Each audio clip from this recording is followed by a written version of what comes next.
결혼과 이혼이라는 제목으로 하나님의 말씀 함께 나누도록 하겠습니다.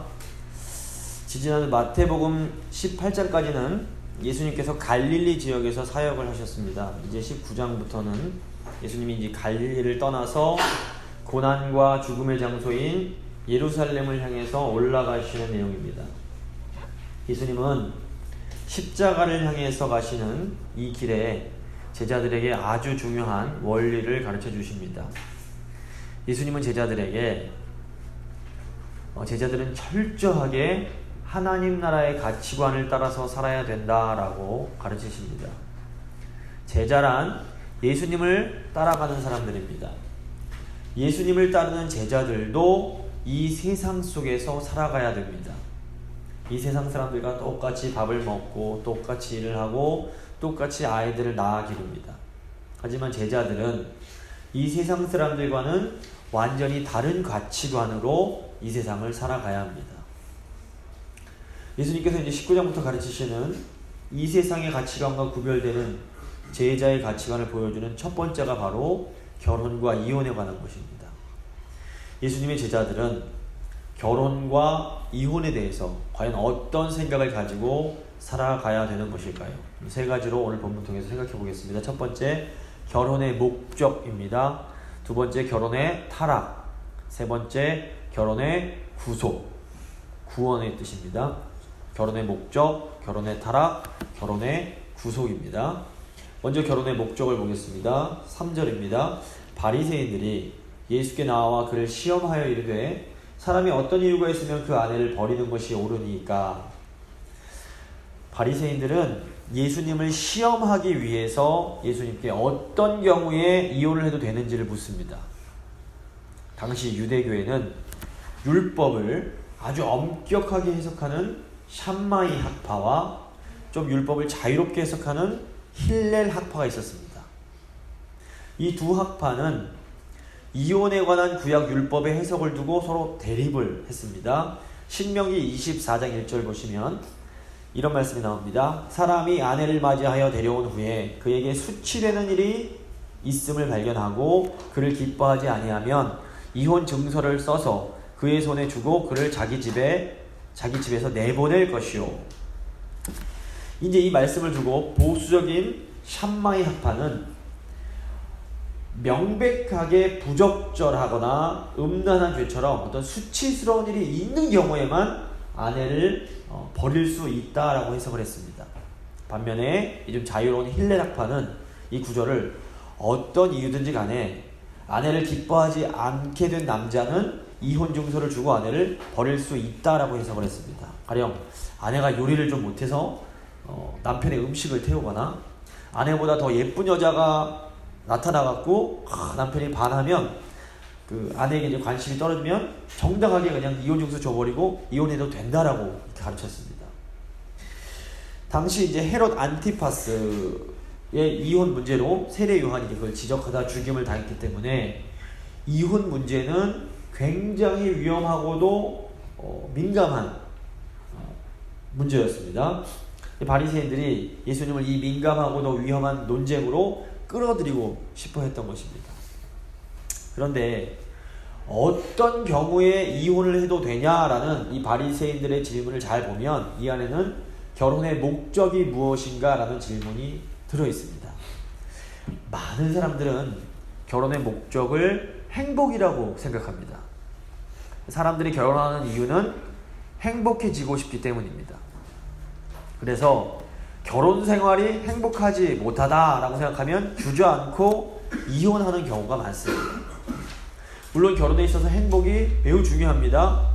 그런데 이 행복이라는 것 자체가 사람마다 다를 때가 많습니다.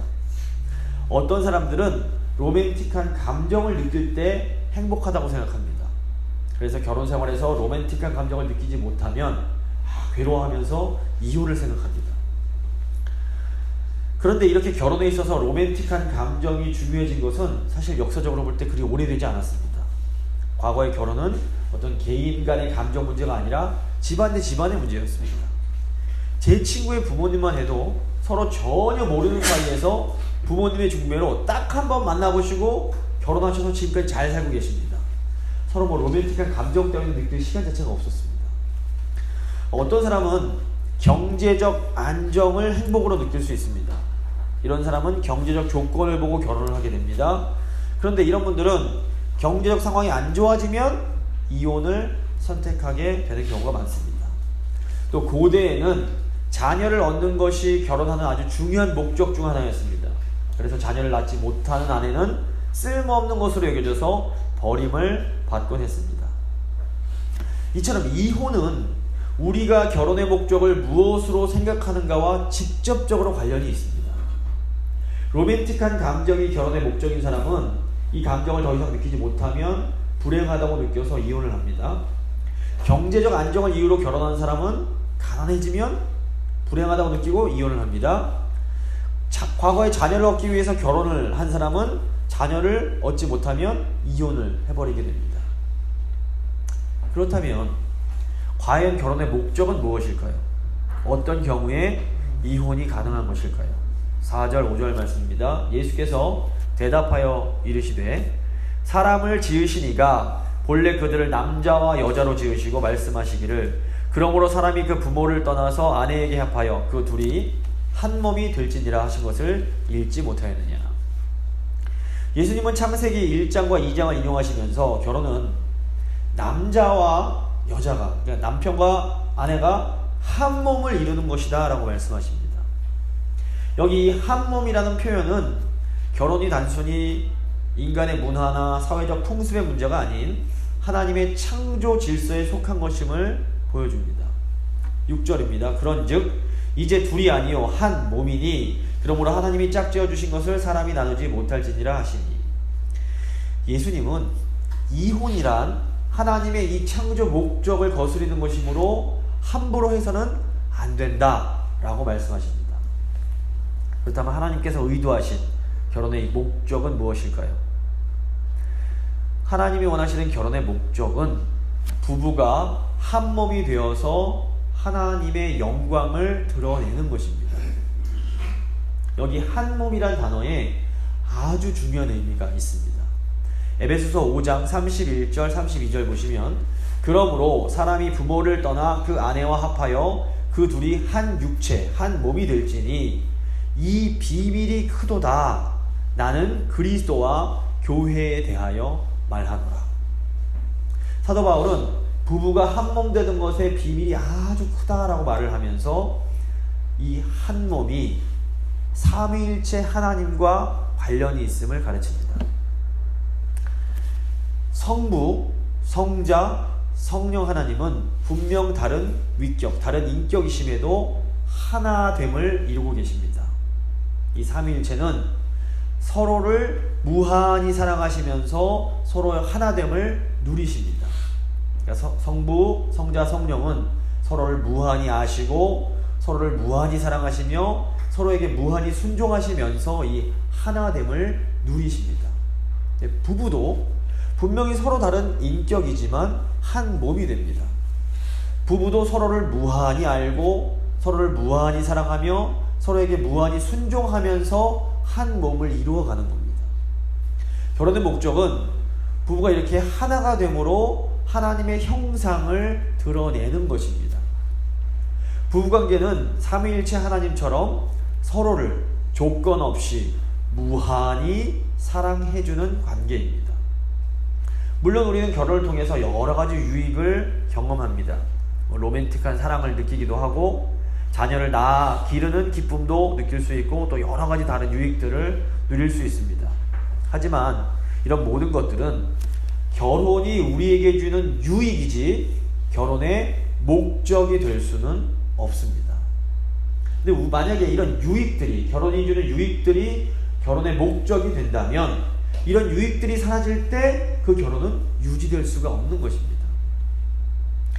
하나님께서 의도하신 결혼의 목적은 부부가 한 몸이 되어서 하나님의 형상을 드러내는 것입니다. 결혼 생활은 부부간에 삼위 하나님처럼 사랑하는 것을 훈련하는 과정입니다. 예수님의 제자는 내 옆에 있는 배우자가 행복해질 수 있도록 끊임없이 노력해야 됩니다. 세상 사람들은 배우자가, 내 남편, 내 아내가 나를 행복하게 해주고 나를 기쁘게 해주기를 기대하고 또 요구합니다. 그리고 이 기대가 깨지면 실망하고 분노하고 좌절합니다. 하지만 예수님의 제자들은 배우자가 나에게 무엇을 해주기를 기대하는 것이 아니라 도리어 내가 배우자를 행복하게 해주고 기쁘게 해주기 위해서 최선을 다합니다. 부부가 이렇게 서로를 섬기며 사랑할 때에 이 부부는 한 몸이 되므로 삼위일체 하나님의 형상을 드러낼 수 있게 됩니다. 부부가 이렇게 서로 깊이 있게 사랑하는 가운데 하나님의 아름다운 관계를 드러내는 것이 결혼을 통해서 하나님께 영광을 돌려드리는 일입니다. 그런데 이렇게 하나님께 영광 돌리는 부부는 결혼이 주는 많은 유익을 누리면서 큰 행복과 만족을 누리며 살 수 있게 됩니다. 바로 이것이 하나님의 의도하신 결혼의 목적인 것입니다. 그런데 우리의 현실은 어떻습니까? 사람들은 이기적으로 배우자를 통해서 자신들의 욕망을 채우고 싶어 합니다. 내가 먼저 배우자를 사랑하고 섬기고 희생하기보다는 배우자가 내가 원하는 대로 행동해 주기를 바랍니다. 왜 우리는 이렇게 하나님께서 원하시는 결혼 생활을 하지 못하는 것일까요? 두 번째, 결혼의 타락입니다. 결혼은 하나님의 창조 질서에 속한 것으로 예수님은 함부로 이혼해서는 안 된다라고 말씀하십니다. 그러자 바리새인들이 이혼 증서를 주어 이혼하라는 이 모세 율법은 그럼 도대체 어떻게 된 거냐라고 묻습니다. 7절입니다. 여쭤오되 그러면 어찌하여 모세는 이혼 증서를 주어 버리라 명하였나이까? 예수님은 바리새인들이 성경을 잘못 해석하고 있음을 지적하십니다. 8절입니다. 예수께서 이르시되 모세가 너희 마음의 완악함 때문에 아내 버림을 허락하였거니와 본래는 그렇지 아니하니라. 바리새인들은 모세가 이혼 증서를 주고 이혼하라고 명령했다라고 생각했습니다. 하지만 예수님은 인간의 완악함 때문에 인간을 허용한 것이지 이혼을 명령한 것은 아니다 라고 말씀하십니다. 하나님께서 구약시대에 이혼이란 제도를 허용하신 것은 인간의 악한 마음 때문이었습니다. 구약시대에는 오늘날보다 남성과 여성이 더 평등하지 못했습니다. 당시 남자들은 마음만 먹으면 얼마든지 아내를 버릴 수 있었습니다. 그런데 이혼 증서조차 없이 버림을 당한 여인은 이제 재혼도 할 수 없고 친정으로 돌아갈 수도 없었습니다. 모세는 아내를 버릴 때에는 이혼 증서를 써서 주도록 명령을 했습니다. 이혼 증서는 남편에게 버림받은 여인을 보호하기 위한 일종의 최소한의 보호장치였던 것입니다. 예수님은 신명기 24장에 나오는 이 이혼 규정이 인간의 악함 때문에, 특별히 남자의 악함 때문에 어쩔 수 없이 허용하신 것이다 라고 말씀하십니다. 하나님의 의도하신 결혼은 두 사람이 하나가 되어 하나님의 형상을 드러내는 것이었습니다. 9절 말씀입니다. 내가 너희에게 말하노니 누구든지 음행한 이유 외에 아내를 버리고 다른 데 장가드는 자는 간음함이니라. 예수님은 오직 간음을 한 경우에만 이혼이 가능하다라고 말씀하십니다. 근데 사실상 이 간음이란 것이 이미 결혼이란 언약 관계를 깨뜨려버린 행동입니다. 간음을 한 배우자와 이혼하는 것은 이미 깨져버린 결혼 관계를 인정하는 절차에 불과하다고 볼 수 있습니다. 제 주위에도 사실 이혼하신 분들이 많이 계십니다. 요즘 돌싱이라고 부르는데, 이런 분들의 이야기를 들어보면 정말로 이혼을 할 수밖에 없었던 아주 그런 힘들고 딱한 사정들이 있습니다. 하지만 그럼에도 이 결혼과 이혼에 있어서 예수님의 가르침은 너무나 단호하고 분명합니다. 이혼은 하나님의 본래 목적은 아닙니다.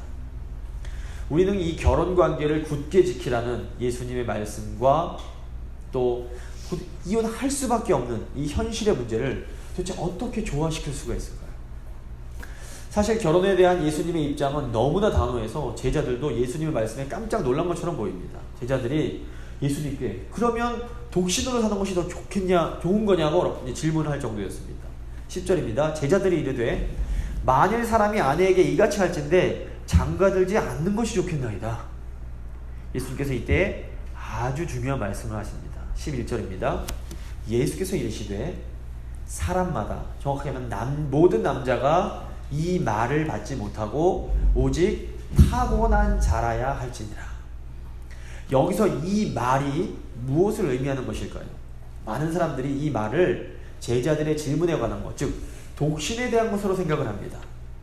하지만 예수님께서 말씀하신 이 말은 예수님이 앞에서 하신 결혼과 이혼에 대한 가르침을 의미한다고 보는 것이 훨씬 더 자연스럽게 해석이 됩니다. 예수님은 결혼에 관한 예수님의 가르침, 즉 이 말을 모든 사람이 다 받아들이고 인정할 수 있는 것은 아니다 라고 말씀하십니다. 왜 그렇습니까? 오직 타고난 자, 즉 이것이 주어진 자에게만 예수님의 가르침대로 살 수 있는 그런 능력이 있기 때문입니다. 여기서 타고난 자는 하나님의 선택을 받은 제자들을 의미합니다. 그러니까 이게 무슨 말씀이냐면 오직 하나님의 부름을 받은 제자들만 하나님이 원하시는 결혼의 목적대로 살아갈 수 있습니다. 그러니까 제자들은 이 결혼 관계를 아주 소중히 여기면서 지키고 살아가야 됩니다. 그러니까 자신이 만약 제자라고 생각하신다면 절대로 이혼을 생각하시면 안 됩니다. 12절 말씀입니다. 어머니의 태로부터 된 고자도 있고 사람이 만든 고자도 있고 천국을 위하여 스스로 된 고자도 있도다. 이 말을 받을 만한 자는 받을지어다. 예수님은 독신으로 부름받은 사람을 세 종류라고 말씀하십니다. 첫째로 태어날 때부터 고자로 태어났을 수 있습니다. 태어날 때부터 어떤 성적인 장애를 가지고 태어난 경우에는 독신의 부름을 받았다라고 생각할 수 있습니다. 둘째로 다른 사람들에 의해서 거세를 당했을 수 있습니다. 당시에는 전쟁에 패해서 이제 고자가 되거나 또는 왕실에서 내시로 일하기 위해서 고자가 되는 경우가 있었습니다. 이런 경우에도 독신으로 부름을 받은 것으로 볼 수 있습니다. 근데 세 번째로 결혼을 할 수 있는 건강한 신체를 가지고 있지만 하나님 나라를 위해서 스스로 결혼을 포기하는 경우가 있습니다. 창조 목적에 의하면 결혼하는 것이 좋습니다. 하지만 하나님의 나라에 전념하기 위해서 독신으로 부름을 받을 수 있습니다. 예수님이나 사도 바울이 이 경우에 해당이 됩니다. 소위 독신의 은사를 받은 것입니다. 하지만 독신은 모든 사람들에게 요구되는 것은 아닙니다. 결국 다 종합해보면 제자에게는 딱 두 가지 선택 가능성이 있습니다. 하나는 일평생 한 명의 배우자에게 헌신하는 신실한 결혼을 선택하는 것입니다. 다른 하나는 일평생 독신으로 거룩한 독신으로 살아가는 것입니다. 소위 자유롭게 연애를 즐기면서 예수님의 제자로 사는 것은 불가능합니다. 예수님은 결혼과 독신 중 어떤 하나가 더 좋다라고 말씀하지 않으십니다. 예수님은 신실한 결혼 생활을 하든 아니면 신실한 독신 생활을 하든 모두 하나님께 받은 선물임을 가르치십니다. 그런데 오직 제자들만이 신실한 결혼 생활을 하거나 또는 신실한 독신 생활을 할 수 있습니다. 중요한 것은 우리가 의로워서 우리가 제자가 된 것이 아니란 사실입니다. 하나님이 우리를 먼저 제자로 불러주셨기 때문에 우리가 제자가 될 수 있었습니다. 결국 우리가 신실하게 결혼 생활을 하는 것도 전적인 하나님의 은혜이고 우리가 경건한 독신으로 지내는 것도 전적인 하나님의 은혜일 수밖에 없습니다. 근데 우리를 혼란스럽게 하는 것은 그리스도인들 중에서도 이혼한 분들이 너무나 많다는 것입니다. 배우자가 간음을 하거나 어떤 잔인한 폭력을 휘두르는 등 정말로 예외적인 경우가 있을 수 있습니다. 또 이제 부부 중에 한 명만 제자인 경우에도 이혼이라는 상황이 생길 수 있습니다. 가령 아내는 신실한 제자의 삶을 살려고 애를 쓰는데 남편이 계속해서 바람을 피워서 어쩔 수 없이 이혼을 하신 분들이 계십니다. 이 남편도 교회는 다녔지만 이 남편이 결국 예수님의 제자라고 볼 수는 없습니다. 교인이라고 다 제자는 아닙니다. 또 어떤 경우에는 이혼을 한 이후에 제자가 되는 경우도 있습니다. 하나님을 잘 모르는 상태에서 이혼을 한 후에 나중에 예수님을 믿고 제자가 되는 것입니다. 또 교회에는 다녔지만 제자된 삶을 전혀 모르다가 이혼을 한 후에 제자의 길에 들어서게 된 분들도 계십니다. 이 외에 우리가 마주치는 현실은 쉽게 판단할 수 없는 경우들이 너무나 많습니다. 좋은 파산이 있을 수 없는 것처럼 어떤 경우에도 좋은 이혼은 있을 수 없습니다. 이혼이란 기껏해야 최악을 피하기 위한 차악의 선택일 수밖에 없습니다. 안타깝게도 교회에는 다니지만 아직 제자의 길에 들어서지 못한 분들이 너무나 많습니다. 이런 분들은 교회에는 열심히 다니지만 실제 삶에서는 하나님의 뜻이 아니라 자기의 뜻, 자기의 욕망대로 살고자 합니다. 그럼에도 우리는 아직 이렇게 제자의 길에 들어서지 못한 분들이 이혼을 할 때에 그분들을 함부로 정죄하거나 비난해서는 안 됩니다. 도리어 제자들은 이혼의 슬픔을 겪은 사람들과 함께 아파하고 그들을 위로해주며 그들이 속히 제자의 길에 들어설 수 있도록 도와주어야 합니다. 그렇다면 우리는 어떻게 해야 될까요? 우선 내가 예수님을 따르는 제자다라고 생각하는 분들은 나는 죽기까지 이 결혼이란 언약을 지키겠노라 라고 결단하셔야 됩니다.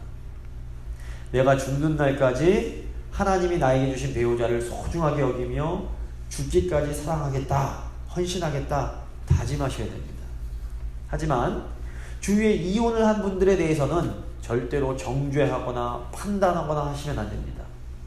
정죄와 판단은 오직 하나님께 맡겨드리고 우리들은 제자로서 이혼의 아픔을 겪은 분들을 사랑으로 돌봐 주어야 합니다. 세 번째, 결혼의 구속입니다. 오늘날 세상을 보면 하나님이 의도하신 결혼 생활을 하는 부부들이 그렇게 많지 않습니다. 배우자를 위해서 헌신하며 희생하기보다는 이기적으로 무언가를 자꾸 요구할 때가 많습니다. 근데 예수님은 우리가 이 결혼을 구속함으로 하나님의 아름다운 형상을 드러내기 원하십니다. 구속, 영어로 redemption이라고 하는데 이 구속은 누군가를 값을 지불하고 노예 상태인 누군가를 값을 지불하고 사는 것을 의미합니다. 예수님께서 십자가 죽음이라는 값을 지불하고 죄에 노예된 우리를 구속해 주셨습니다. 그렇다면 우리는 결혼을 어떻게 구속할 수 있을까요? 예수님이 우리를 살리기 위해서 희생하시고 대가를 지불하신 것처럼 우리도 우리의 결혼을 회복시키기 위해서 희생하고 대가를 지불해야 합니다. 여기에는 예수님을 따르는 제자로서의 결단이 필요합니다. 물론 우리가 결단한다고 해서 우리 힘으로 결혼이 구속되는 것은 아닙니다. 하지만 우리에게는 소망이 있습니다. 모세가 이혼을 허락한 것은 인간 마음의 완악함 때문이었습니다. 하지만 예수 그리스도가 이 땅에 오심으로 하나님의 나라, 하나님의 통치가 임하게 됩니다. 이제 성령의 다스림을 받는 사람들은 이 마음의 완악함의 문제를 해결할 수 있게 되었습니다. 성령을 받은 제자들은 예수님 안에서 성령님의 도우심으로 배우자를 사랑하고 섬길 수 있습니다. 지금 내 옆에 있는 배우자가 하나님이 나에게 허락하신 최고의 선물임을 깨달으셔야 됩니다. 하나님이 나에게 딱 맞는 배우자를 주셨다라고 믿으셔야 됩니다. 더 이상 내 남편은, 내 아내는 너무 이상해, 도대체 이해가 안 돼, 이런 생각하시면 안 됩니다. 만약에 내가 다른 사람과 결혼했으면 더 행복했을까요? 절대로 그런 일은 없었을 것입니다. 살다 보면 다른 사람은 내 배우자보다 훨씬 더 이상하고 더 나와 맞지 않는 사람임을 곧 깨닫게 됐을 겁니다. 믿음이란 지금 옆에 있는 내 아내, 지금 옆에 있는 내 남편이 하나님이 나에게 주신 사람이다 라고 받아들이는 겁니다. 그리고 하나님이 허락하신 시간 동안 열심히 사랑하며 그 사람을 섬기는 것입니다. 물론 실제로 이렇게 계속해서 사랑하고 희생하고 섬기는 일은 절대로 쉽지 않습니다. 하지만 우리는 그래도 그 일을 해야 됩니다. 슬프지만 하루아침에 배우자가 변화되는 일은 일어나지 않습니다. 그래도 우리는 성령 안에서 배우자를 진심으로 사랑하며 섬기는 일을 계속해 나아가야 합니다. 그러다 보면 어느 순간 하나님께서 이 부부 안에서, 부부라는 관계 안에서 하나됨을, 한몸됨의 기쁨을 경험하게 하십니다.